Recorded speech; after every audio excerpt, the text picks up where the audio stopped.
Bismillahirrahmanirrahim. Assalamualaikum warahmatullahi wabarakatuh. 35 kes baharu jangkitan COVID-19 disahkan kemarin yang membawa jumlah keseluruhan kes kepada 15,860 orang. Yang Berhormat Datuk Seri Setia Dr. Haji Awang Muhammad Hisham bin Haji Jaafar, Menteri Kesihatan memaklumkan perkara tersebut petang kemarin semasa sidang media situasi terkini jangkitan COVID-19 di negara Brunei Darussalam. Sidang media berlangsung di Dewan Al-Afiah Kementerian Kesihatan itu turut disertai oleh Yang Berhormat Bihin Udana Khatib Datuk Paduka Seri Setia Ustaz Haji Awang Badarudin bin Pengarah Datuk Paduka Haji Awang Osman, Menteri Hal Ehwal Ugama. Daripada jumlah tersebut, 26 adalah kes tempatan, manakala 9 adalah kes import. Jumlah kes baru ini adalah hasil daripada 2,120 jumlah ujian makmal yang dilakukan. Oleh itu, kadar kes positif ialah 1.7%. Di kalangan kes-kes yang sedang dirawat di Pusat Pengasingan Kebangsaan, satu kes dalam kategori 4 yang mana memerlukan bantuan oksigen dan di bawah rawatan rapi. Dan tidak ada kes dalam kategori 5. 16 kes telah disahkan sembuh yang membawa jumlah kes yang sembuh di negara Brunei Darussalam kepada 15,409 kes, manakala jumlah kes aktif ialah sebanyak 349 kes. Sementara itu, kadar pengisian di pusat-pusat pengasingan di seluruh negara atau bed occupancy rate ialah sebanyak 10.3%. Menteri Kesihatan turut mengongsikan pencapaian program vaksinasi kebangsaan sehingga 14 Januari 2022. Keseluruhan penduduk yang telah menerima sekurang-kurangnya satu dos vaksin ialah 94.7%. Kadar bagi yang telah menerima 2 dos vaksin ialah 93.7%, manakala kadar bagi yang telah menerima 3 dos ialah 31.9%.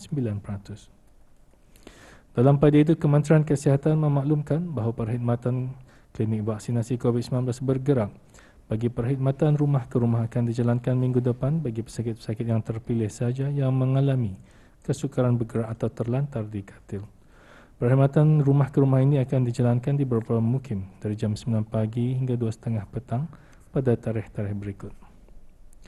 17 Januari 2022 di Mukim Gadong A, Mukim Berakas A dan Mukim Berakas B. 18 Januari di Mukim Telisai, Mukim Labi dan Mukim Bukit Sawan. 19 Januari di Mukim Pangkalan Batu, Mukim Kilanas, Mukim Sengkurung dan Mukim Kuala Blaid.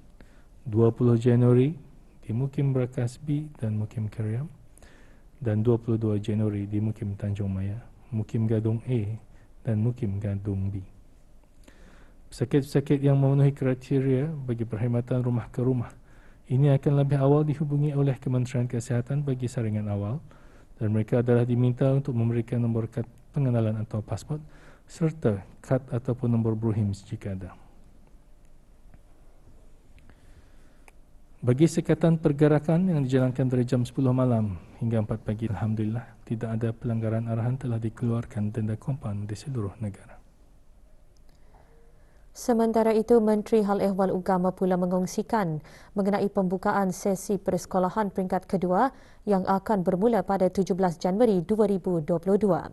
Jelasnya lagi, pembukaan peringkat tersebut melibatkan para pelajar darjah 5 dan 6, sekolah-sekolah ugama serta para pelajar tahun 7 hingga 9, sekolah-sekolah Arab dan Institut Tahfiz Al-Quran Sultan Haji Hassan Abulkiah. Ini dalam fasa yang berikutannya ini. Sementara pelajar-pelajar sanah 7 hingga sanah 9 persekolahan Arab dan Institut Tahfiz Al-Quran Sultan Hasan Abulkiah akan memulakan sesi pembelajaran secara bersemuka 4 hari dalam seminggu, Isnin hingga hari Khamis, dan secara dalam talian pada setiap hari Sabtu, sebagaimana juga dalam fasa pertama bagi peringkat-peringkat awal itu. Di samping pelajar-pelajar sanah 10 dan 11 serta Perayu 1 dan Perayu 2 yang telah mula bersekolah pada peringkat pertama yang lalu. Jadi mereka boleh dikatakan kesemuanya lah masuk ke dalam fasa kedua ini, semuanya pelajar-pelajar yang terlibat akan mempelajari secara bersemuka ataupun selama 4 hari dan 1 hari dalam talian. Manakala pelajar-pelajar di peringkat sekolah rendah iaitu sanah 5 dan 6, persekolahan Arab serta pelajar-pelajar di peringkat prasekolah agama dan darjah 1 hingga darjah 4 akan meneruskan sesi pembelajaran sepenuhnya secara dalam talian atau diberikan home learning pack bagi pelajar-pelajar yang memerlukan. Jadi di peringkat rendah masih lagi secara dalam talian, insya-Allah. Menteri Hal Ehwal Agama dalam kenyataan juga menyentuh mengenai pemeriksaan ART semasa pembukaan sesi persekolahan peringkat pertama fasa endemik. Jadi perjalanan yang dalam peringkat pertama pembukaan itu telah berjalan lancar sebagaimana yang disebutkan tadi, di mana mereka telah menjalani pemeriksaan antigen rapid test ART yang telah ditetapkan seminggu sekali. Dan alhamdulillah keputusan ujian semua pelajar adalah negatif. Cuma yang diketahui hanya ada satu kes didapati false positif, yang kemudian setelah diadakan ujian PCR, ternyata yang dinamakan istilahnya false positif atau jadi dia telah dapat mengikuti pembelajaran seperti mana yang rakan-rakannya juga. Jadi pada peringkat pembukaan sekolah ini, pemeriksaan ART bagi pelajar-pelajar sekolah Arab akan dilaksanakan di sekolah masing-masing.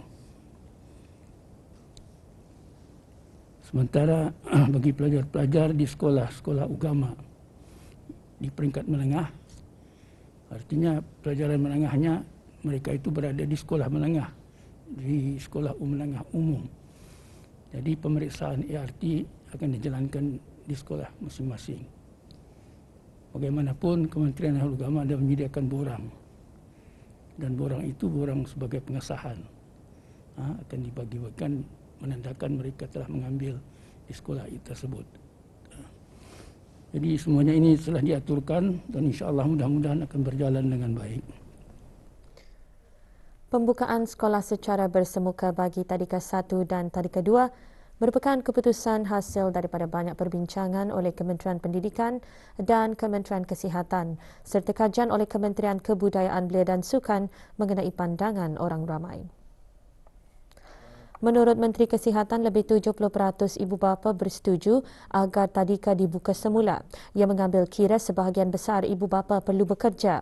Pembukaan tadika itu, Tambahan Berhormat, adalah mengikut SOP yang ditetapkan termasuk terhad 30% kapasiti dan semua kaki tangan sekolah perlu melengkapkan vaksinasi.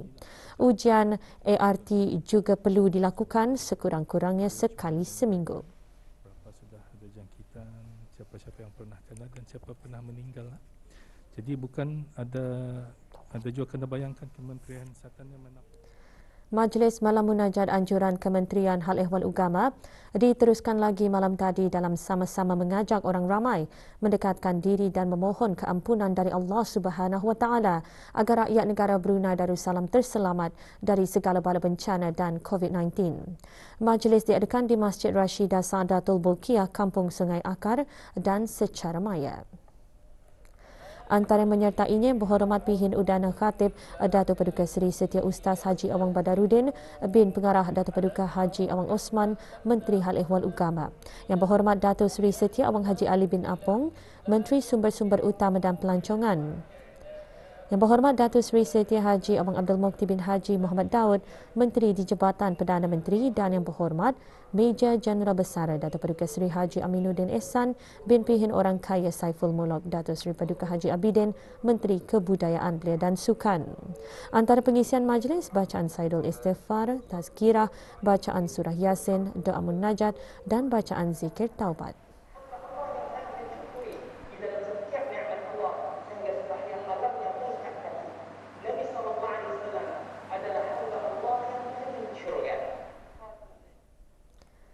Keharmonian dalam kehidupan dan pekerjaan dapat membantu membentuk kesihatan mental dan fizikal yang baik. Kaedah mencapai keseimbangan kerja dalam era norma baharu antara yang disentuh dalam ceramah secara dalam talian anjuran unit pembangunan profesional, Pusat Kepimpinan dan Pembelajaran Sepanjang Hayat Universiti Islam Sultan Sharif Ali Yunisa petang kemarin. Dayang Fauzia Hanani binti Haji Abdul Manap, Pegawai Psikologi Kesihatan Awam di Kementerian Kesihatan dalam ceramahnya juga mengongsikan beberapa tips penjagaan kesihatan mental seperti membuat perancangan dan persiapan lebih awal dan belajar untuk bijak mengatur masa. Jelasnya lagi, kaedah brain dump dapat membantu meleraikan kekusutan minda dan mencapai ketenangan dalam kehidupan diri seseorang. Ceramah disertai oleh para pegawai kaki tangan dan pensyarah Yunisa. Gambar, share dan sebagainya ialah memperbaiki hubungan kita ni dengan Allah. Hablum minallah. Dan memperbaiki hubungan kita ni sesama. Fasa awal endemik merupakan usaha pemulihan negara dari kesan pandemik COVID-19. Sikap mematuhi prosedur operasi standard adalah penting bagi sama-sama melindungi dan mengawal penularan COVID-19. Kembali selepas ini.